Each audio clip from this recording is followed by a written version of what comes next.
Hello, Sir Stillwater. In this video, I am going to talk about the Flying Island. Flying Island is the great building offered up in Space Age Venus in Forge of Empires. It is the one and only great building in that era, but it's kind of unique in what it has to offer. It's a little different twist, but it's kind of a twist on a twist. Well, we'll see. So here it is on the little info card thing. You kind of see what it looks like. It's kind of cool. It's like this little thing with a little water feature in the middle, kind of floating above with waterfalls flowing down. I don't know. It's kind of cool. Kind of that Gaia Garden looking kind of feature to it. So, okay. So jump out of here. This is what it looks like on the card. This is what it looks like in the wild. It's kind of tall. It does obstruct a view behind it, but you can still see through it, which is kind of interesting. Okay, then we will jump over to the wiki. Let's jump right to the wiki and take a look at what we know about it.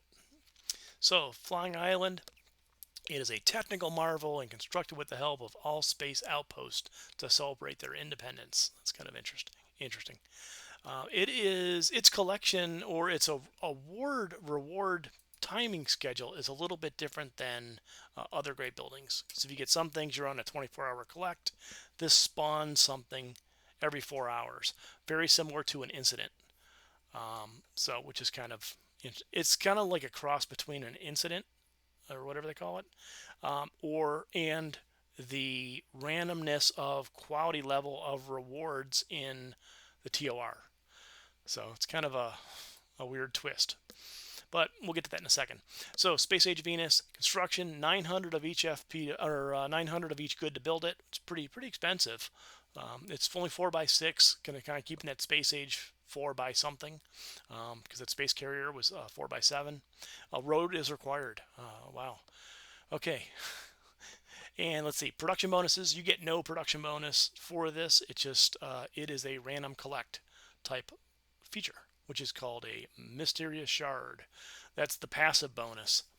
So what these are every 4 hours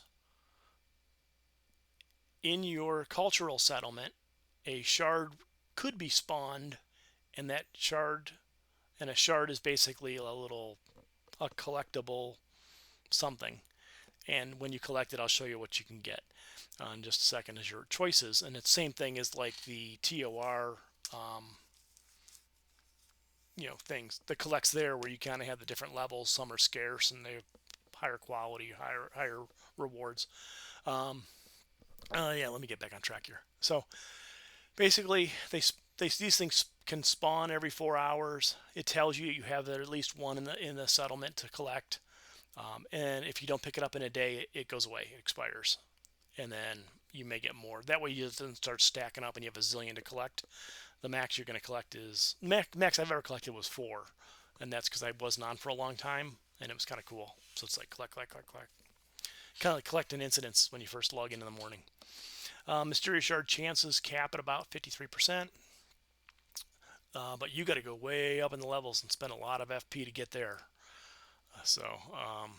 Yeah, and I'll explain that in a second.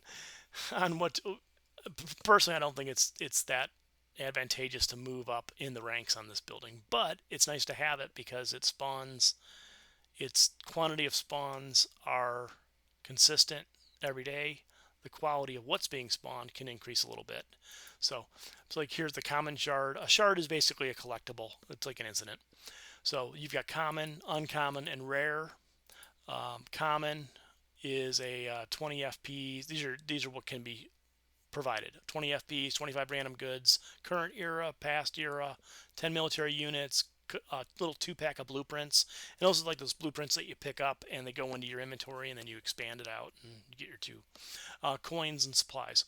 Uncommon, we were talking 100 FPs, which is pretty nice. I've had a number of those. It's a nice little kicker. 200 random goods and 100 from previous era, or 100 from previous era. 10-pack of rogues are always handy, especially with expedition and in guild battleground and guild expedition. It's pretty handy to have around. 8 hours mass rush, and some mass self-aid and so on.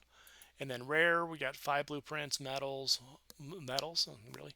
1-up kit, a rental kit, store building, and then mysterious shards differ depending on the settlement. So it's kind of interesting. For the rare, it's interesting that they put a different twist on that. That's what I mean. It's like a twist on a twist on a twist. So here, if it's rare, then you can have different things based on which settlement you're in. That's really interesting. So what's it cost to build it? It costs 100 FP, and you have a 19% chance. Yeah, you get a 19% chance of getting a. It's interesting. The math really doesn't kind of add up, does it? No, it doesn't at all. If you get one, what? It, these numbers don't really make sense. Oh, I'm sorry. Percentage shard chance. Okay, yeah. So you've got basically a 1 in 5 shot every 4 hours of getting a spawned shard. And then of that chance, if you get one, 73.75% of that chance is going to be a common versus 25 or this 1% of a rare.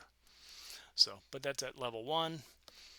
And then mind you, that's every 4 hours, right? So you get six shots a day at, basically 1 in 5. So it's kind of an interesting odds. You got to spend a good number of FPs to get to level 10, and you're getting 21%. So you're gaining what? Almost 3%. Just just under 3% chance of getting something spawned. That's a pretty big investment. And then you're only going down 5%. Going from a common to an uncommon to a rare. Actually, you're getting a 5% increase on the rare. So, if that made any sense. Personally, I'm thinking I'm a 5 or 6, somewhere in here. It's kind of middle of the road, 20-some%. I wanted to get over 20%. I don't know if it really made a difference, but I wanted to get over 20%, so I had a better than 1 in 5 chance. Maybe it's just a kind of a mind trick, thinking that it increases my odds. It tips me over, but I don't know. It tips it over to be better than 1 in 5. So, okay, so let's take a look and see what this is all about. Now I'm going to jump over here to my harbor, which goes to the settlement. In here, I happen to be in one of the rounds of Viking. Over here, you see this mysterious shard collect. I've got none to collect. And foolish me, I went and collected earlier because I hadn't been on for most of the day. And there are 3 or 4 that I picked up, which is pretty cool. I didn't think about recording at that point, but I wish I had. What it'll do is, you just have to take my explanation instead of seeing me do it. This little thing here that looks like the top of that great building, there'll be like little ones of those scattered about like incidences, and they'll kind of almost do that like little glow like the incident. You can't see my hand, but I'm kind of like glowing.